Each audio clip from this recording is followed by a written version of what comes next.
Hello, I am Candace, a licensed professional counselor, and you are watching Inside of New England's Therapeutic Talk. Please like, subscribe, and comment below. Candace, thank you for having me on your podcast. I really do appreciate it. My name is Roger Douglas. I am the creator of Douglarian Therapy, which is the first and only mental health trading card game. But you can look at my YouTubes, and the first time I started it, I posted it on YouTube. And I would say about 4 years ago. And the aim of it is to end the stigma around mental illness and substance abuse. Now, it started off as a way to just reconnect with my eldest sons because we were playing Pokemon and Yu-Gi-Oh at the little convenience stores. And I didn't want to lose connection with them because you know how teenage boys get, they start to drift away. And since they were my stepchildren, I really wanted to take that extra step. Pokemon and Yu-Gi-Oh were to do it. So we would play a couple tournaments. They got really fun at it.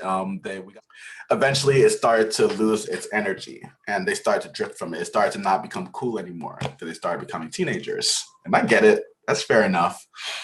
So at that same time, I was starting my master's degree in marriage and family therapy. And I am still working there, but at the time I was working at McAllister Institute, which is a teen recovery center for teenagers that are dealing with co-occurring mental illness and substance abuse, right? So I had a lot of teenagers who are on probation and didn't want to be there and didn't want to talk to a therapist. And, I'm a very animated person. I could I can get your attention if I need to. I get that from my father. He's an entertainer, I guess you could say, but I was wondering, there's got to be an easier way to connect these teenagers. I got to spend 60, 90 minutes with them a session, and they don't want to be there, So I was like, hey, I was able to engage my sons with Pokemon. They're not going to let me play Pokemon in a therapy session, so I have to make up my own game. So I started thinking, and I like creating my own games. It's fun for me. And my brain is always constantly... So if I could channel it somewhere, it's helpful for me and my family members, so I don't drive them crazy. So I channeled it. So I thought about, okay, well, I want to make this game then. And I want to make it around mental illness.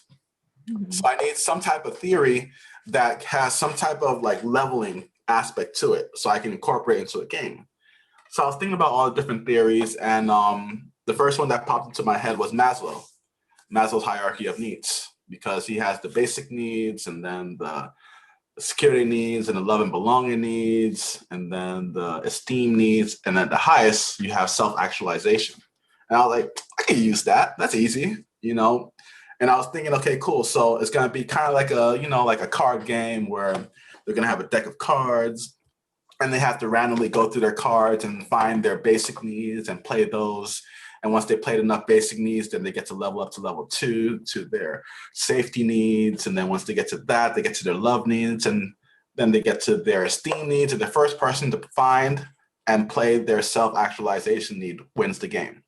And that's what I was thinking of in my head. And I just kind of like started with some, drawing on some cue cards and stuff like that. And testing it out with my teens that I was working with, and they started to like it because it was kind of different from just, death by PowerPoint or death by lecture, or asking them to open up when they don't even know me or trust me, versus we can talk about this game and play this game. And through that, I can get them to open up, because while we're playing it, say they're playing with their basic needs, I could say, okay, well, I saw that you played food as a basic need. Do you get enough food at home?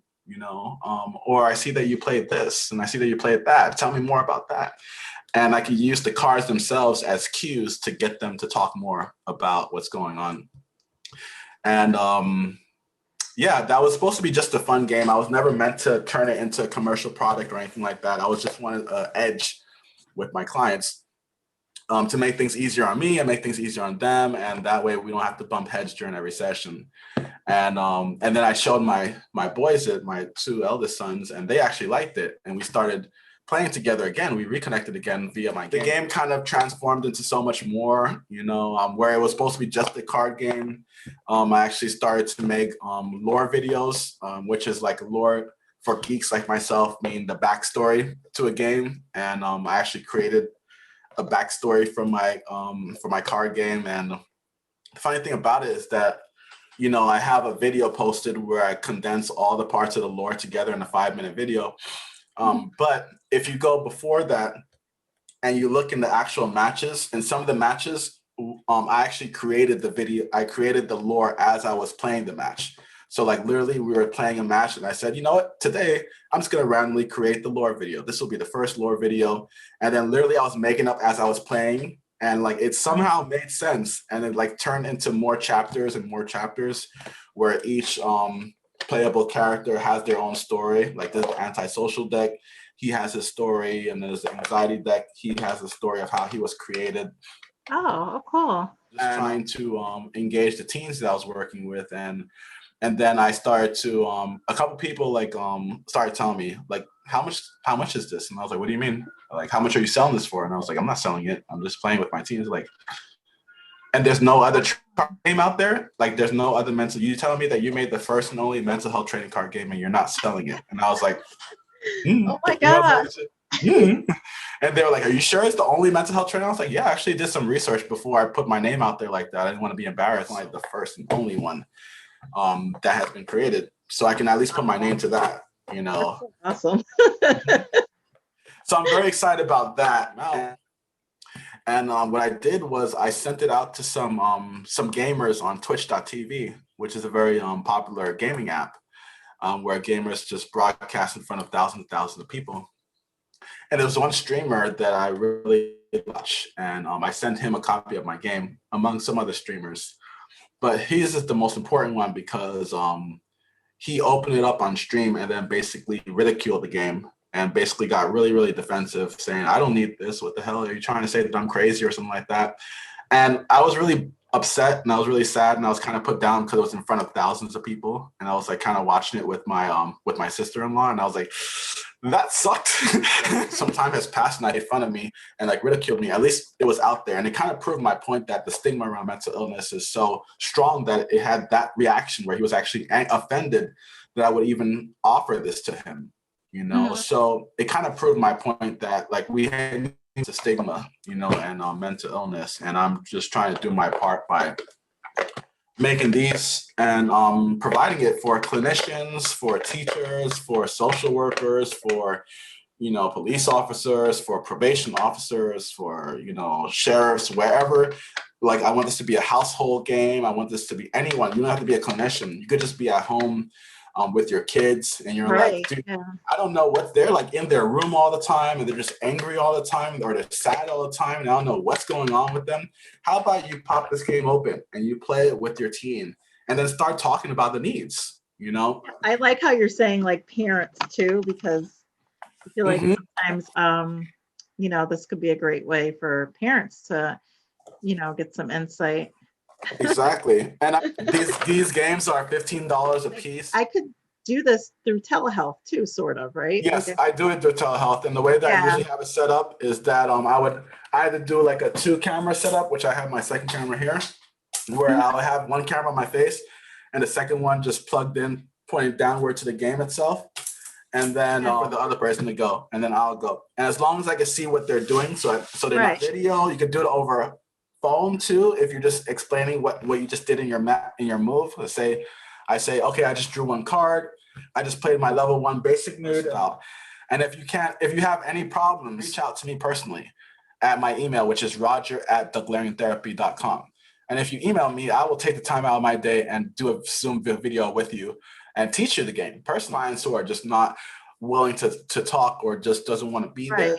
That's what I'm talking about. Like with your regular clients, you know how that is. You don't even have to try to get them to talk. They'll just bloop, bloop, bloop, and they'll give you the information. But I'm not talking about those. You can do it with them too, but I'm more talking about those ones that are just okay, well, how about we play a game then?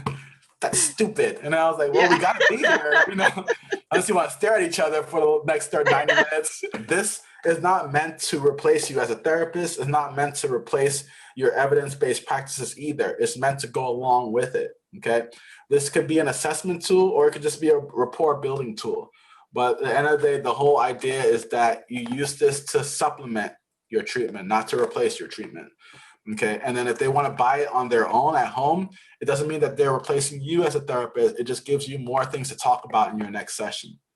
For example, yeah, I played it with my dad, and did you know that growing up he never had water or running water or food or anything like that? Like, oh wow, that's pretty interesting. And how's that? Like, how is he with water about now? Like, is he very stingy with water? Like, yeah, he doesn't let the water run or anything like that. Like, how does that make you feel?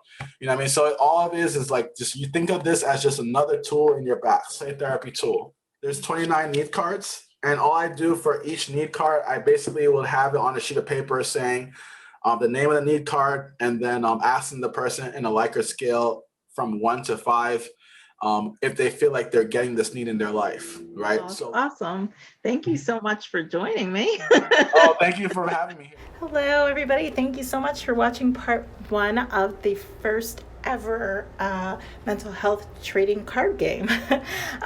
Please feel free to reach out to Roger or reach out to me if you're interested in purchasing a game, so that we can direct you so that you can purchase it. It sounds like it'll be a great tool for telehealth, for counseling in person, for schools, for parents, or whoever, to use to try to find out people's needs in a fun way. So thanks so much. Bye. Let peace and love be upon you at all times.